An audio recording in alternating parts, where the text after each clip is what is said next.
Hello. अब हम किसका करेंगे?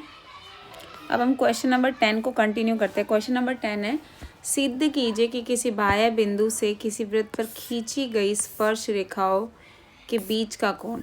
यानी कि अगर मैंने कोई वृत्त बनाया है और किसी बाह्य बिंदु से मैंने क्या बनाई, दो स्पर्श रेखा बनाई। ये एक स्पर्श रेखा और ये दूसरी स्पर्श रेखा। तो ये जो स्पर्श रेखाओं का कोण स्पर्श बिंदुओं को मिलाने वाली यानी बिंदुओं को मिलाने वाले रेखाखंड द्वारा केंद्र पर अंतरित कोण क्या होता है? संपूरक होता है। ये कहना चाहते हैं कि अगर मैंने स्पर्श बिंदुओं को केंद्र से मिलाया, ठीक है, ये मैंने केंद्र मान लिया इसका, इससे मिलाया, तो ये जो कोण होंगे ये वाले दोनों, ये क्या हो जाएंगे? संपूरक होंगे। संपूरक मतलब कि इन दोनों का योग यानी कि एडिशन, वो क्या हो जाएगा? 180 डिग्री हो जाएगा। बहुत सिंपल प्रूफ है। शुरू करते हैं। पी बिंदु मान लिया मैंने, ये ए मान लिया, ठीक है, और इसको मैंने मान लिया बी, और ये मैंने मान लिया ओ। फर्स्ट ऑफ ऑल ये मेरे पास क्या बन रहा है? क्वाड्रिलेटरल बन रहा है। तो आप बोलोगे चतुर्भुज।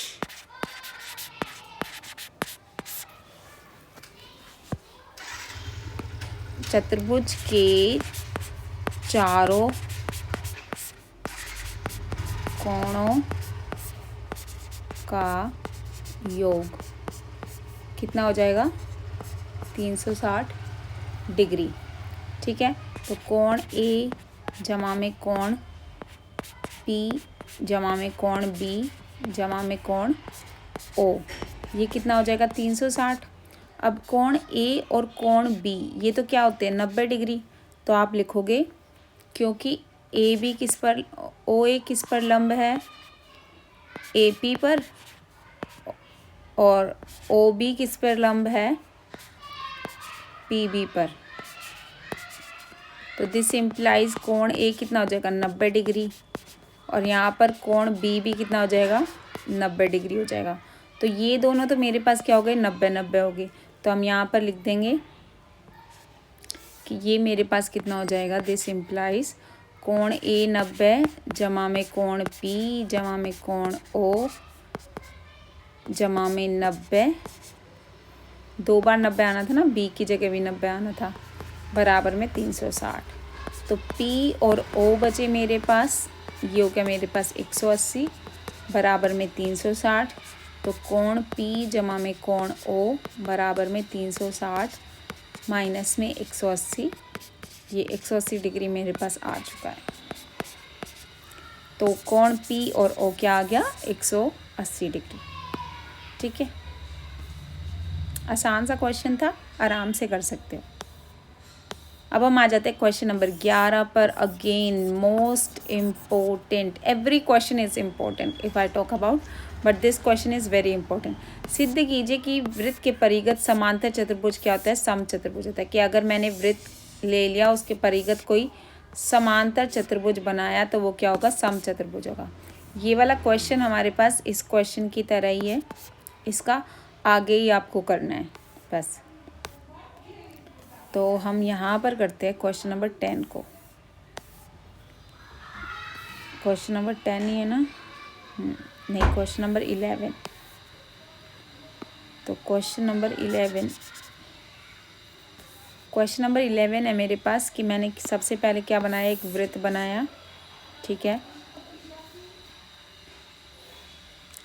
और इसके परिगत मैंने क्या बना दिया? एक समांतर चतुर्भुज बना दिया। सॉरी,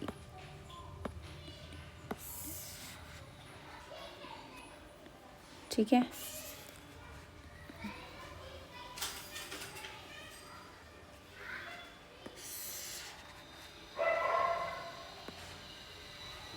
तो अगर मैंने ए बी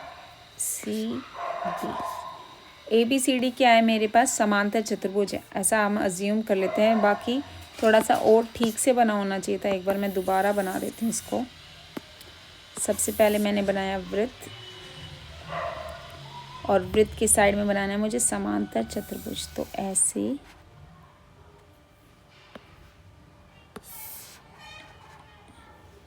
ये ऐसे, फिर मैंने इधर की साइड से बनाया और एक मैंने इधर मिला दिया। तो ये मेरा बन गया मेरे पास समांतर चतुर्भुज, जिसका नाम दे दिया मैंने ABCD। जिन पॉइंट्स पर ये मीट कर रहा है उसको मैंने नाम दे दिया यहाँ से PQR, और ये हो गया S। सबसे पहले हम करना शुरू करेंगे। पहले तो आपको प्रूफ ABCD क्या है मेरे पास। ABCD एक समांतर चतुर्भुज है। अगर ये समांतर चतुर्भुज है मेरे पास ABCD, तो यहाँ से मुझे क्या पता चलता है कि अपोजिट साइड क्या होगी, बराबर हो जाएगी। यानी कि आमने सामने वाली भुजा क्या हो जाएगी, बराबर हो जाएगी। यानी कि AB किसके बराबर हो जाएगा, CD के, ठीक है। और BC किसके बराबर हो जाएगा, AD के। यहाँ से मुझे ये पता चलता है। इसके बाद अगर मैंने क्या करा, बिंदु A से अगर हम देखना चाहे तो मेरे पास ये दोनों क्या हो गई, स्पर्श रेखा हो गई, ठीक है। तो स्पर्श रेखाओं की लंबाई क्या होती है, बराबर होती है। तो बिंदु A से स्पर्श रेखा मेरे पास कौन कौन सी हो गई है,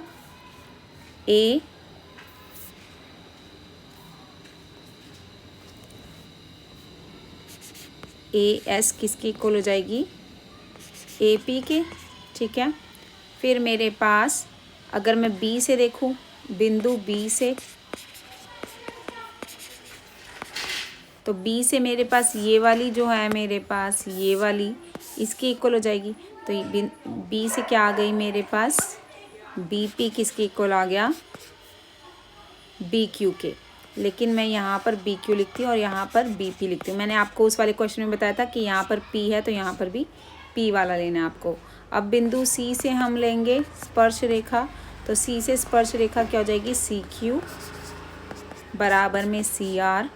एंड बिंदु D से मेरे पास स्पर्श रेखा हो जाएगी DS बराबर में DR, ठीक है। आप देख सकते हैं कि मैंने एक साइड ही लिया है। अब हम इनको क्या करेंगे, प्लस कर देंगे। तो इसको मैंने समीकरण 1, 2, 3 और 4 नाम दे दिया। तो समीकरण 1 जमा 2 जमा 3 जमा 4, इन चारों को मैं जोड़ दूंगी। जोड़ने के बाद क्या करना है आपको, सिंपली इधर वाली साइड में ये वाले जोड़ेंगे और इधर वाली साइड में ये वाले जोड़ेंगे। तो मेरे पास हो जाएगा AS जमा में BQ जमा में CQ जमा में DS बराबर में हो जाएगा AP जमा में BP जमा में CR जमा में DR। अब मैं प्लस करूँगी तो BQ CQ को ऐड करूँगी, AP BP को, CD को और इन दोनों को। तो मेरे पास ये क्या हो जाएगा, AD जमा में BC बराबर में AP AB जमा में CD हो गया मेरे पास। ये मेरे पास यहाँ तक पहले भी हमने प्रूफ कराया हुआ है। बस आपको क्या लिखना है, अब AB की जगह आप क्या लिख दोगे, CD लिख दोगे, ठीक है। क्योंकि मुझे क्या प्रूफ करना है कि समचतुर्भुज बनाना है। तो मैं AD की जगह क्या रख सकती हूँ, AB की जगह CD, यानी कि AB की जगह मैंने रख दिया CD जमा में CD। और अगर समचतुर्भुज दिखाना है मुझे, तो अल्टीमेटली मुझे क्या दिखाना पड़ेगा कि इसकी सारी साइड्स इक्वल है। यानी कि AB बराबर में BC जमा में CD बराबर में AD। ये मुझे क्या करना है, टू प्रूव करना है, ठीक है। तो मैं क्या करती हूँ, आमने सामने वाली तो ऑलरेडी बराबर ही है, मैं क्या करती हूँ इसके बगल वाली को बराबर दिखाती हूँ। यानी कि अगर मैं BC को CD के इक्वल दिखा दूँ तो मेरा बात बन जाएगी। यानी कि AD की जगह अब मैं क्या लिख सकती हूँ, AD किसके इक्वल है, BC के इक्वल है। तो यहाँ से मैंने क्या लिख दिया, AD बराबर में BC, ठीक है। आप यहाँ पर साइड में लिख सकते हैं कि AD बराबर में BC गिवन है और AB बराबर में CD गिवन है, ठीक है।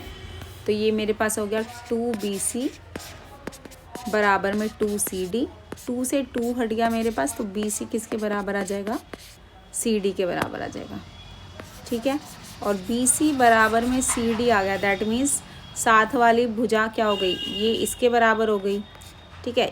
ये किसके बराबर है, ये इसके बराबर हो गई, ये किसके बराबर है, ये इसके बराबर है। ठीक है, तो ये तीनों आपस में बराबर हो गई।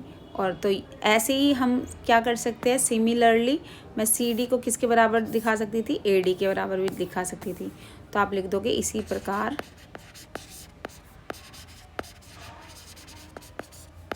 सी डी बराबर में ए डी। तो आप लिख दोगे हैंस प्रूव्ड। हैंस प्रूव्ड से पहले आपको ये लिखना है कि सारी भुजा हमारे पास क्या आ गई, दिस इम्प्लाइज ए बी बराबर में, देखो ए बी बराबर में सी डी तो पहले ही थी, तो ये सी डी के बराबर होगी। अब ये सी डी भी किसके बराबर प्रूव कर दी मैंने, बी सी के बराबर प्रूव कर दी। और ये ए डी मैंने ए डी किसके प्रूव कर दी, सी डी। तो यहाँ से मेरे पास ये क्या आ जाए, यहाँ पर आ गया ए डी, और यहाँ से मेरे पास क्या आ गया था, ये बी सी। ठीक है, यहाँ से मेरे पास ये दोनों आ गए। ठीक है, ऐसे। पर आपको ये एरो पेपर में नहीं लगाना है, पेपर में सिर्फ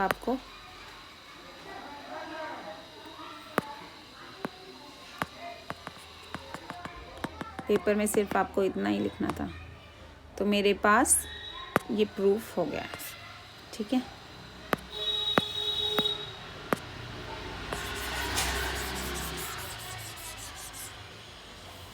हैंस प्रूव्ड।